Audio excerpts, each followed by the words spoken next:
Hello everyone, welcome back to my channel. If you are new here, my name is Olivia. I am almost 22 years old. I am a full-time college student and I work full-time in a school. If you want to subscribe, I would love it. Something else about me, and that's why I'm doing this video, is that I suffer from endometriosis, and they also suspect adenomyosis for me as well. So basically, this is just a disease where tissue that is similar to the uterine lining grows on outside of your uterus, so it can grow on other organs. I've had 2 surgeries within the past 2 years to remove as much as they can and get tested to see if I have anything else going on. So with that being said, I deal with a lot of bloating, I deal with a lot of cramping, I deal with a lot of pain, I deal with a lot of GI issues from all of this, and as well as that, my hormones are kind of funky with birth control to manage my pain and things along those lines. So with that being said, I have had to make a lot of swaps that tend to make me feel better. Doesn't mean I don't deal with cramping, doesn't mean I don't still bloat, but it definitely has lessened that. And I want to share with you guys what I have done to make those changes.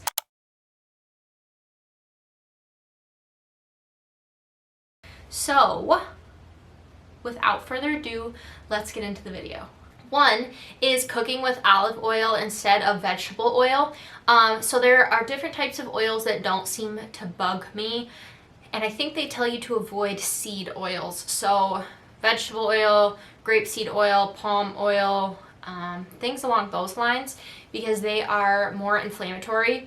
So I stick to olive oil, coconut oil, avocado oil. And it can definitely be a little bit more pricey, but it has made a huge difference with cooking. I just feel so much better when, let's say, I'm making hash browns. If I put olive oil in the pan to make the hash browns, I legitimately, I'm not even kidding you, will feel so much better if I am making it with the olive oil than if I'm making it with vegetable oil. So that is a major thing that it makes a major difference for me.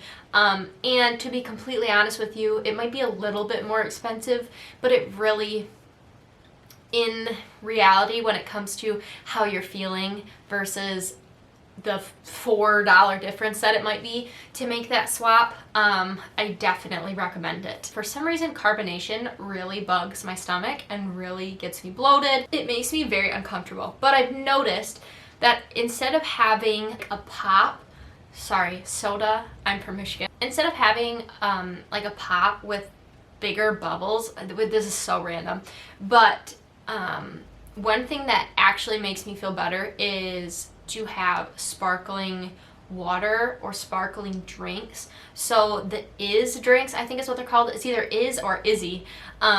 Those drinks do not seem to bug me at all. I can also have Zevia. I like the Zevia Kids ones because those again are sparkling drinks. So again, I don't know if it's the size of the bubbles, but it definitely makes a difference. The other thing is that when you have brands like Zevia or Olipop or things like that, they're avoiding so many harsh ingredients that are in regular pops. The syrups that are in them, I just cannot handle. It really upsets my stomach and makes me just feel terrible. So that, drink-wise, is what I would recommend. Another thing that I do, and this has made a world of a difference, is no high fructose corn syrup. So with a lot of even big brands, you can find their Simply or their natural or their organic, and that is what I look for. So let's say with ketchup, Heinz, they have the regular, they have one that is, I think it's called Simply, and that's what I use. So it does not have high fructose corn syrup in it, which is again another major inflammatory inflammatory food. So I completely avoid that at all costs if I can. They have like barbecue sauce. I think it's called the Kinder brand. That's what I use for that. So yeah, any way that you can avoid high fructose corn syrup, do it. Especially if you're a sauce person like me. I love sauce, love it. So I'm not going to completely cut out ketchup or completely cut out barbecue sauce or completely cut out mayonnaise. So I get no high fructose corn syrup. And then with the mayonnaise that I just brought up, they also make kinds that are made with olive oil instead of like vegetable oil or other things. So I just try to find those, and that makes a big difference for me too. I really watch my food coloring, and there are so many things that have food coloring that you would not even believe. If you are dairy free, which dairy and gluten are two things that I avoid completely for many reasons, but if you are dairy free and you have something with caramel color in it, there is dairy in caramel color. I know that's crazy, but I have family with actual dairy allergies that have to completely avoid caramel coloring because it has ingredients that are derivatives of milk. So things along those lines. There is food coloring in a lot of cereal, in a lot of drinks, in trying to think of what else you can find it in dressings. Like I said, you can find it in chips, which is crazy to me, or crackers, because they want these things to look appetizing, especially if you're in the US. This list is coming from someone in the US, so our food standards are not great. So there might be something that they want to look more red, so they're going to put food coloring in it, or more blue, so they're going to put food coloring in it, things like that. Another swap that I have made is, instead of having regular syrup with, like, let's say waffles or pancakes or things like that, I swapped for maple syrup, and this is awesome because maple syrup is one ingredient. It is just maple syrup. Doesn't mean that they can't add things. You have to really watch this too. They will put caramel color in maple syrup. They will put a few other ingredients in it. So I will find one that only says in my ingredients maple syrup. And that also makes a difference for me. And the nice thing is with maple syrup too, it can be used as a sweetener. You can put it in your oatmeal, you can put it in your coffee, you can put it in tea, you can put it in like a lot of recipes. You can swap whatever sweetener they have, maybe sugar, you can put maple syrup in it. So it's definitely just a healthier alternative. I will say that is an expensive swap. However, if you're not eating waffles every day and you keep maple syrup just with you in your fridge or in your pantry, you can use it for so many things that it's really just a nice ingredient to have on hand. Another thing that I try to do is I try to eat less processed. So this does not mean that I stay away from it completely, because I don't. There are chips that I want to get. There are frozen waffles that they make that are gluten-free and dairy-free that I love, and they're easy. The bread that I buy from the store. Crackers that I like to get that are gluten-free. Things like that exist. Does not mean I don't avoid them, but I know that when I am eating things that I am making from scratch, or I am eating things that are fruits and vegetables and that are not processed to make, that are natural, that I am throwing the ingredients together, I am going to feel so much better. So there are times where you kind of just have to decide what's worth it and what's not. I keep frozen waffles in my freezer because sometimes because that's an easy breakfast for me if I have an early morning and I'm headed out to work. I can get cinnamon waffles. I don't have to put anything on them. I can toast them, put them in a paper towel, and I can eat them on my way to work. So these are just things that I am telling you that I do try to avoid. Doesn't mean that I completely do, but they're definitely things to just be aware of when you're eating. These are going to be very controversial. No caffeine unless it's small amounts, and I do not have it daily. So caffeine not only can heighten your anxiety, but it does also add to inflammation in your body.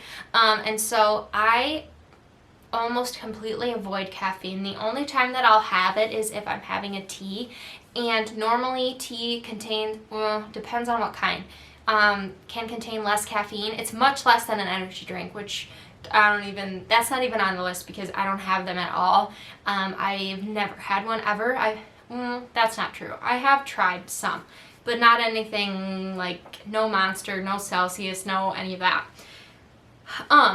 But yeah, so I try to avoid caffeine at all costs. I try to just drink water. The other thing that I try to do to keep like blood sugar up and that actually makes me feel better throughout the day is apple juice. Sometimes I will put water in my apple juice just because it is very sweet and very sugary from the store. So if I dilute it, my stomach just feels better. And then the last one that's on my list is, and this people are not gonna like, is no alcohol. So I am I am of the legal age of drinking. I am currently 21 and I feel awful when I drink.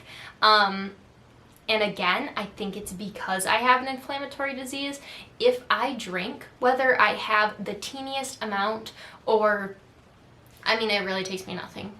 I'm very much so a lightweight. But even if I have the teeniest amount, I will feel hungover the next day. I will have a headache. I will be bloated. I will be cramping more than usual. My GI system will be messed up completely. Like, alcohol just really throws me off. It really,